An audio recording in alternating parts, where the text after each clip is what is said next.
Kita berdoa.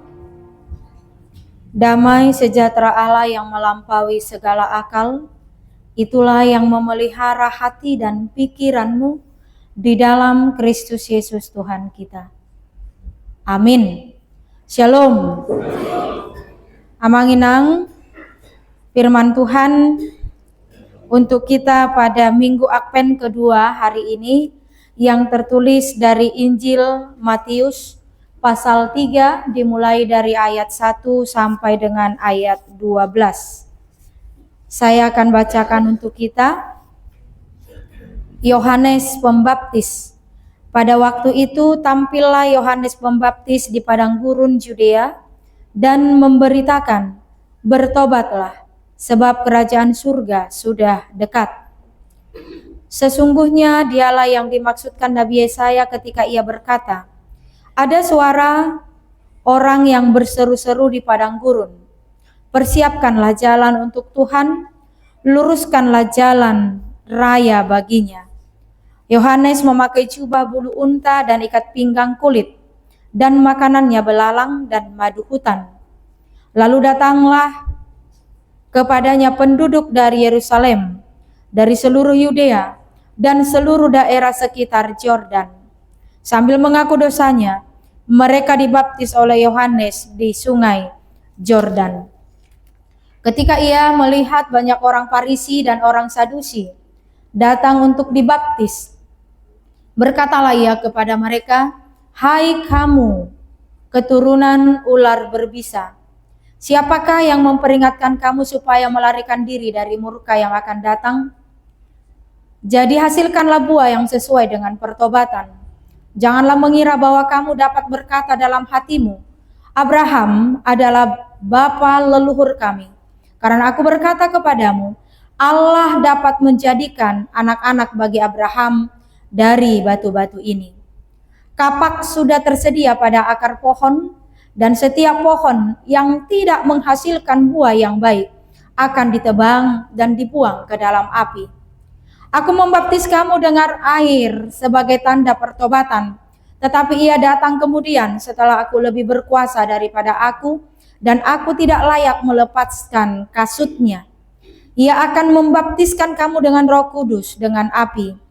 Alat penampi sudah di tangannya, ia akan membersihkan tempat penggirikannya dan mengumpulkan gandumnya ke dalam lumbung, tetapi sekam itu akan dibakarnya dalam api yang tidak terpadamkan."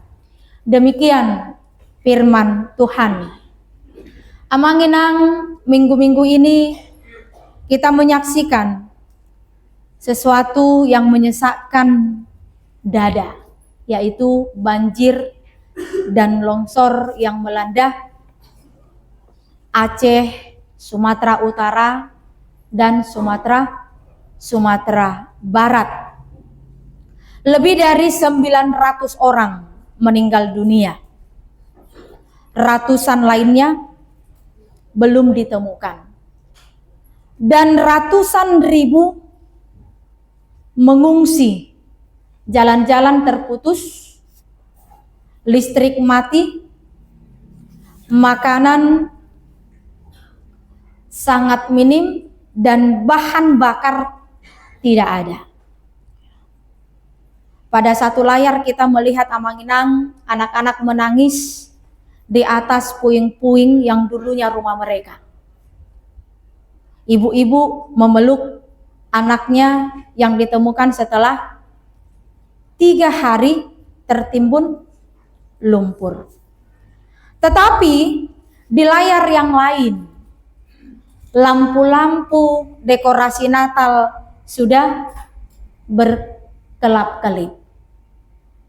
Diskon besar-besaran dikumandangkan, iklan liburan akhir tahun sudah diiklankan, perayaan dan makanan dapat kita lihat berlimpah-limpah, pakaian baru dengan berwarna-warni dan dengan model terkini.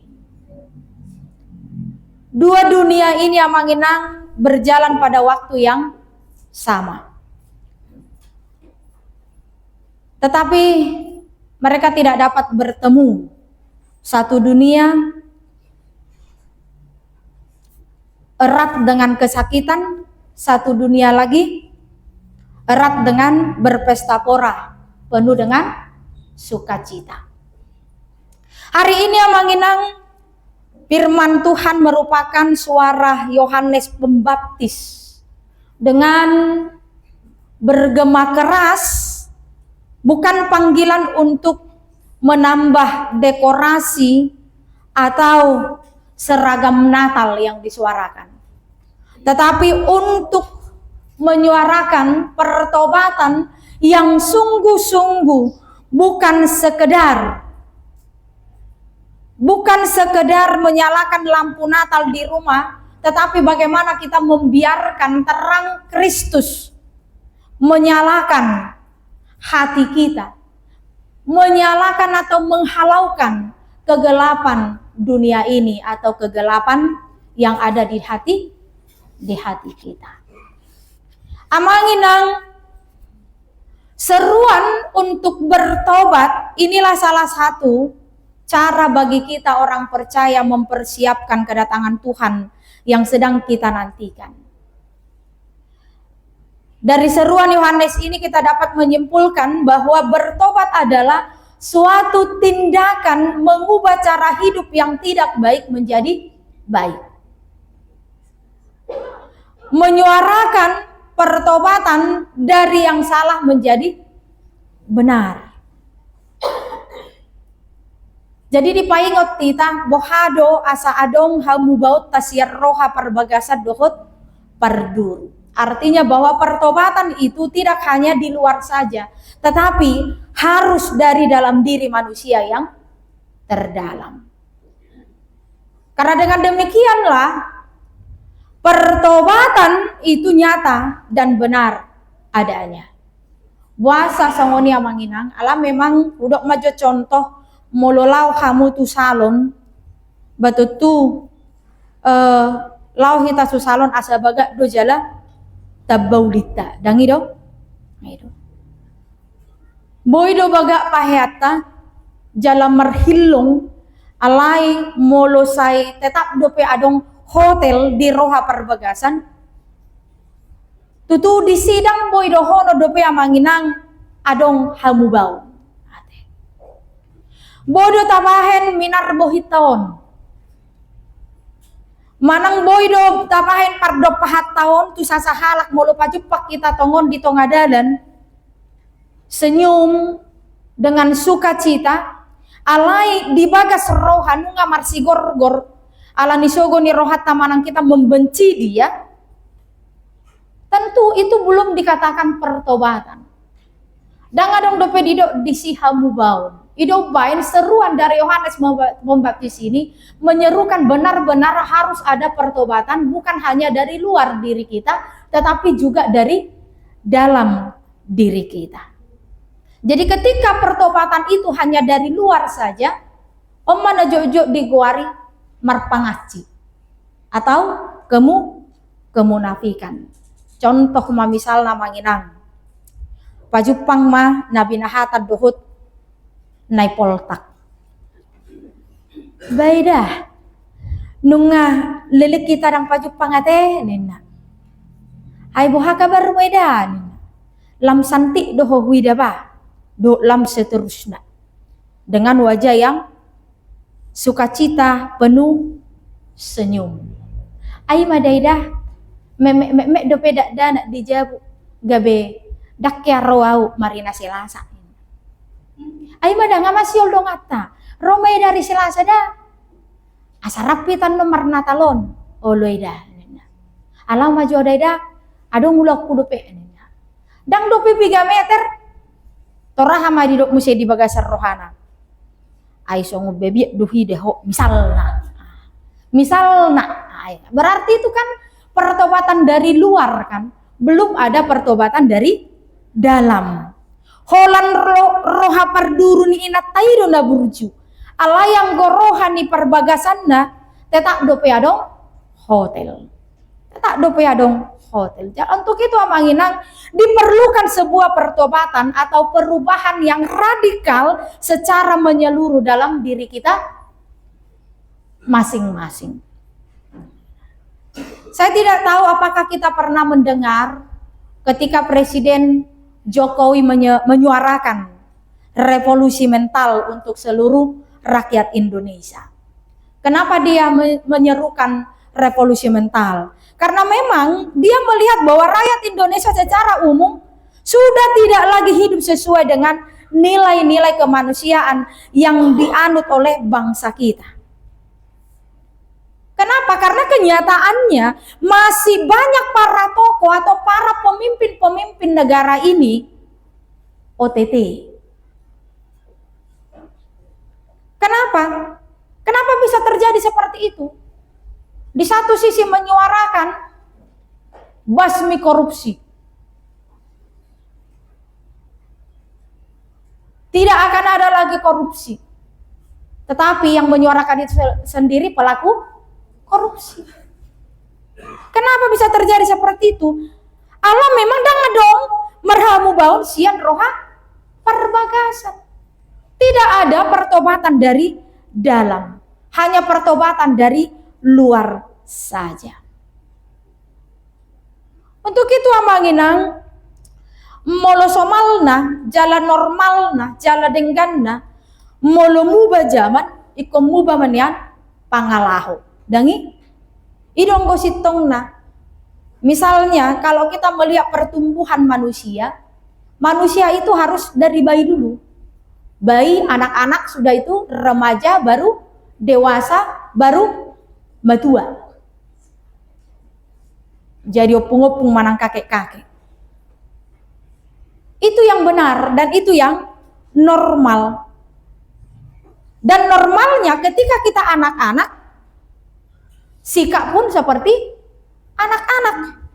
Kalau kita sudah dewasa, sikap pun menjadi dewasa. Artinya mulu dak danak dope hita bahwa memang pangalahui pe dak danak. Dung magodang pangalahui pe magodang artinya tang dang danak be. Tapi menjadi dewasa baik dalam tindakan juga dalam pikiran, itu normalnya. Dahulu sebelum kekristenan masuk ke tanah Batak, bisa dikatakan perang antar suku, antar kampung, antar luat itu sering terjadi. Tetapi ketika masuk ke kekristenan, memang ikomu bado pangalaho si songoni. Nah demikian kita, ketika kita sudah menjadi Kristen, kita sudah menerima Tuhan Yesus sebagai Tuhan dan Juru Selamat kita, ya berarti kunadong mahabu baon sian sudah hadir yotta. Unang gabe sarupa sebelum Kristen dohot sesudah Kristen merdos pangalawi songon simar kunap-kunap ni narutahe bahasa Batak. Dang adong hai baru. Tidak ada hidup baru. Namas kita pada hari ini Yohanes Pembaptis bangkit sebagai pelopor. Bangkit gabe sitotas nabur pelopor pasahatong menyampaikan deklarasi spiritual, dan ini adalah seruan agar semua orang bertobat dalam menyampaikan atau mempersiapkan datangnya Juru Selamat. Jadi bukan menyerukan hal-hal hanya sebatas sukacita kita di dalam perubahan dari luar, tetapi sukacita dari dalam. Nah, kita lihat seruan dari Yohanes ini, atau bisa dikatakan teguran yang dia lakukan pada waktu itu. Banyak reaksi orang-orang yang mendengar bermacam-macam. Siapa saja yang mendengar itu? Kalau kita baca dari ayat 10 sampai ayat 10, ada di sana warga biasa, ada pemungut cukai, ada juga prajurit. Tetapi tidak semuanya yang menerima seruan yang diserukan oleh Yohanes Pembaptis. Ada yang menerima, akhirnya mereka dibaptis. Dan ada yang menolak. Terbukti bahwa Yohanes Pembaptis pada akhirnya dia meninggal secara dengan lehernya atau kepalanya dipenggal. Kepalanya dipenggal. Dan itu yang terjadi dalam kehidupan kita ketika seruan bertobatlah, mubah maho. Ketika ada teguran di tengah-tengah kehidupan kita, ada yang senang ditegur karena dia mengenal apa yang menjadi kesalahannya. Dia tahu bahwa yang dia lakukan tidak benar. Dan itu yang terjadi kepada imam-imam dan orang Farisi yang mendengar seruan dari Yohanes Pembaptis. Orang-orang ini tidak mau menerima teguran atau suruan untuk bertobat. Karena mereka merasa bahwa mereka adalah orang suci dan mereka adalah keturunan dari Abraham. Adong do di tongah-tongah kasih songoni, adong merasa dia tidak salah atau merasa dia bahwa dia tidak melakukan kesalahan atau dia merasa adalah orang yang paling benar. Nang pengai mo to ibana salah, alai dipaingo ibana dan uli ibana mengaku sudah salah, tetapi masih tetap, kalau orang muda mengatakan yeyel, masih bercokol, tidak mau mengakui kesalahan, bahkan berbalik lagi dia marah kepada orang yang menegur dia. Kenapa bisa terjadi seperti itu? Karena dia merasa terus bahwa dia merasa benar. Nah, amanginang karena sudah kebiasaan melakukan kesalahan, maka hal tersebut bukan lagi menjadi sebuah kesalahan bagi dia. Contoh majohudo, ketika seseorang memanggil temannya, letiung minna kan? Anggo mula-mula nai, setabi dihita, risi duit tambah bigi. Alay mulunu ngadi pasomal, ngadi biasa, itu bukan lagi sesuatu perbuatan yang salah. Bukan lagi sebuah kelakuan yang salah. Dia menganggap bahwa itu adalah benar. Sarupa ketika kita menegur anak orang lain atau muda-mudi, jangan hanya begadang kamu di sini, pulang kau udah cari mamamu kau lu ningot, anakmu aja urus nih. Kenapa bisa seorang muda atau seorang remaja menjawab kembali kepada orang tua yang menegur dia seperti itu? Karena dia menganggap bahwa dia tidak salah. Apa yang dia lakukan itu, dia menganggap bukan satu kesalahan. Dia menganggap bahwa dia adalah orang yang selalu benar dalam tindakan itu. Nah, ketika kita mau mendengar teguran, mendengar seruan terhadap apa yang kita lakukan itu salah, kita mau mendengar itu berarti kita menyadari bahwa kita telah salah. Ahana taulai dang sitong. Itu yang terjadi dari seruan dari Yohanes Pembaptis ini. Untuk itu amanginang, seruan Yohanes ini penting bagi kita untuk introspeksi diri kita masing-masing. Apakah kita sebagai orang percaya kita sudah bertobat dan kembali kepada hidup yang sesuai dengan nilai-nilai Injil yang diberitakan oleh dalam firman Tuhan atau dalam Alkitab? Jika belum, inilah kita diingatkan, maka mulai saat ini bertobatlah dan hiduplah sesuai dengan firman Tuhan. Jika belum, marhite terpuk tahun, adong mahagu baun di rohai. Unang gabidus sita do pangalahon di portibion. Kita harus berani manginang tampil beda. Walaupun banyak manusia sekarang gila. Udah majo tanda kutip ate gila. Taboto do lagu Batak na berjudul Jamila. Boto hamu do kepanjangan nai. Jedak pulang guar Jamila. Zaman makin gila. Itu neng dohonon. Zaman makin gila. Kalau orang Jawa mengatakan zaman edan. Nah, apa yang mau disuarakan dalam lagu itu? Bahwa manusia kehilangan identitas.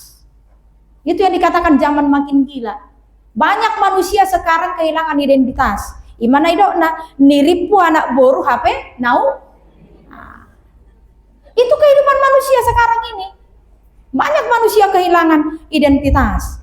Banyak pemuda kehilangan fokus. Disuruh marsikola alai laho mendapatkan halekna. Nah itu. Jadi itu bukan hanya sekedar lagu. Keluarga rohaniawan pesursar. Makanya di dok boru ni kalipa doho parumain ni pedita. Jadi akulah sekedar heboh-hebohan ya deh. Karena memang zaman makin gila. Zaman edan. Ya, jadi memang kita disuarakan hari ini. Kalau zaman semakin gila atau zaman sudah edan, molo ritik halak unang bedo tita ritik. Molo zaman edan manang ritik donuai unang gak bedo tita ritik manang menjadi orang edan. Untuk itu amanginang. Molo adong do siap kita nasalelengon. Sayolo do pe mangulahon nasusuman sian hatani debata. Ya hari ini kita diserukan bertobatlah, mubama, malum ninda kan? Selagi masih ada waktu, lagi malum, mubama. Kalau selama ini kita masih kurang rajin, kurang ringgas, managi onatani debatado margareja, bamubama. Salilingon, Holanda 2 hari do kita margareja, ditiki Natal do ditiki Paskah. Banuain bamuba mak gabi sehali seminggu. Ih, kok gabi sehali seminggu. Jadi ada taringot, terjahak ada buku. Hata mardonga poda donate. Jadi dina bolo pedita jok dotong bolo mula gereja, saya marsi jalangan do pitui kan? Marsi jalangan do pitui. Jadi saya ada tiki pasma mula gereja marsi jalangan ma pedita dohot si poltak. Jadi ditiki marsi jalangan nih Roma peditaon tori tarik matangan si poltakon. Nin nama tu si poltakon. Poltak, kamu itu perlu bergabung pada bala tentara Allah. Roma si poltakon. Lah, Pak Pendeta, saya kan sudah bergabung. Hamedok pendeta. Bagaimana bisa? Saya melihat kau poltak di gereja hanya pada waktu Natal dan Paskah. Jeroma si poltakon diusip pembantu pendeta. Saya bekerja di dinas rahasia Pak Pendeta. Jadi bahasa di dok si songoni. Saya bekerja di dinas rahasia. Ternyata dinas rahasia dan idok nai holam mamantau aku pantau sudah ahana di gereja onina pos maroham dia na hurang dia na lobi na bohai saya pantau semua nina imaninna ulahunna gabi tersip do amang paditai anang do hono di siang go hitar ada pola songoni ate jemula rong pe songoni amaran do hono tong masongon nani do ni si Yohanes Pembaptison muba malum bertobatlah. Nah, melalui akpen kedua ini yang menginang. Mari disosoi dohita asa mabahen revolusi iman. Ima paubahon roha dengan bertobat.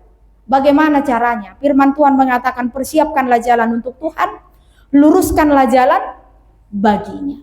Artinya yang mau dikatakan di sana, yang berbukit-bukit dipotong. Nadong dope hosong, elak teal dohot late, buang. Yang berlembah-lembah ditimbun. Hatimu yang masih kosong, hatimu yang masih lemah, pikiranmu yang masih selalu negatif, buang yang lemah itu isi dengan firman Tuhan. Yang berbengkok-bengkok diluruskan. Yang berbengkok-bengkok diluruskan. Unang hola no buki di rebonding. Rohaipe ikor rebonding omul. Asa lurus terus. Dengi? Mulu sorry bonding dope rohai bamaul dui selalu nama bengkok. Jadi tidak hanya rambut yang perlu di Natal ini di rebonding, hati juga perlu di rebonding. Untuk itu melalui firman Tuhan hari ini, selagi masih ada waktu seperti yang saya katakan minggu lalu, selagi kita diberi kesempatan, mari lakukan hari ini. Jangan tunggu besok, jangan tunggu lusa, jangan tunggu tahun depan. Dikatakan di dalam ayat 12 itu, alat penampi sudah di tangannya, ia akan membersihkan tempat penggirikannya dan mengumpulkan gandumnya ke dalam lumbung. Tetapi sekam itu akan dibakarnya dalam api yang tidak dipadamkan. Oma wujud nyata dalam kehidupan kita kelak ketika hari penghakiman itu telah tiba. Jadi mumpung dikasih waktu, mari amanginang. Kita revolusi iman melalui apa? Pertobatan yang sesungguhnya, baik dari dalam dan juga dari luar diri kita. Amin, kita berdoa. Allah Bapa di surga, kami bersyukur atas firman Tuhan yang menyuarakan kepada kami hari ini untuk kami boleh bertobat dari kehidupan yang tidak baik menjadi manusia-manusia yang baik. Dari kehidupan yang penuh kesalahan menjadi manusia-manusia yang melakukan kebenaran. Biarlah kuat kuasa Roh Kudus-Mu Tuhan memampukan kami untuk menjadikan kami manusia yang bertobat sesungguhnya. Tidak hanya dari luar diri kami, tetapi terutama dari dalam diri kami. Sehingga kami mampu menjadi anak-anak Tuhan yang senantiasa dipenuhi oleh kuat kuasa Roh Kudus-Mu. Walaupun sesungguhnya Tuhan hari ini kami berada di dalam dua sisi dunia yang berbeda dengan saudara-saudara kami yang saat ini yang belum bisa menikmati suasana Advent dan Natal yang akan kami rayakan kelak Tuhan.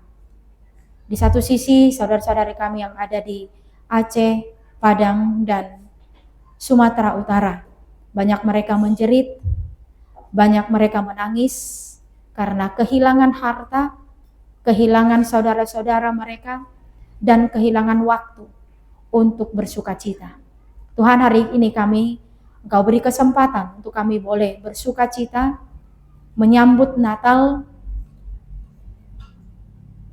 merias, mendekorasi rumah kami, gerejamu, halaman kami.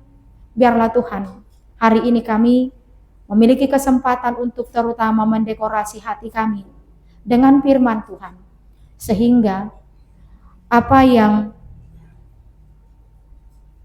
tertimbun dalam hati kami yang tidak baik, kami buang jauh-jauh. Di mana hati kami yang penuh dengan ruas-ruas yang bengkok-bengkok, dengan firman-Mu kami bisa luruskan. Bukit-bukit yang bisa menyembunyikan kami dari wajah-Mu Tuhan, biar kami potong supaya tidak terhalang bagi kami untuk melihat Engkau Sang Mesias yang datang, yang hadir dalam hati dan kehidupan kami. Untuk itu Tuhan Yesus, hari ini biarlah kesempatan ini kami pakai dengan sebaik-baiknya untuk kami boleh tetap bersyukur, bersyukur dan bersyukur, di mana nafas kehidupan dan waktu yang Tuhan berikan boleh kami pakai untuk kami isi dalam segala aktivitas kami, terkhusus dalam persekutuan kami dengan Tuhan hari ini. Di Advent kedua ini, biarlah terang kasih Tuhan yang menyinari kegelapan dalam hati kami dan kegelapan dunia ini, supaya kami boleh melihat kasih Tuhan yang sungguh luar biasa menerangi kehidupan kami. Kami serahkan hidup dan kehidupan kami Tuhan, dan juga semua jemaat-Mu yang dalam sakit Engkau sembuhkan, dalam pemulihan Engkau sempurnakan kesembuhannya Tuhan, dalam duka cita Engkau berikan penghiburan. Agar kiranya Tuhan sukacita itu senantiasa ada dalam kehidupan kami, hari lepas hari, dan setiap detik dalam kehidupan kami. Terima kasih Tuhan, terima kasih Yesus. Kami bersyukur hanya di dalam nama anak-Mu, Tuhan Yesus Kristus Juru Selamat kami yang hidup. Amin.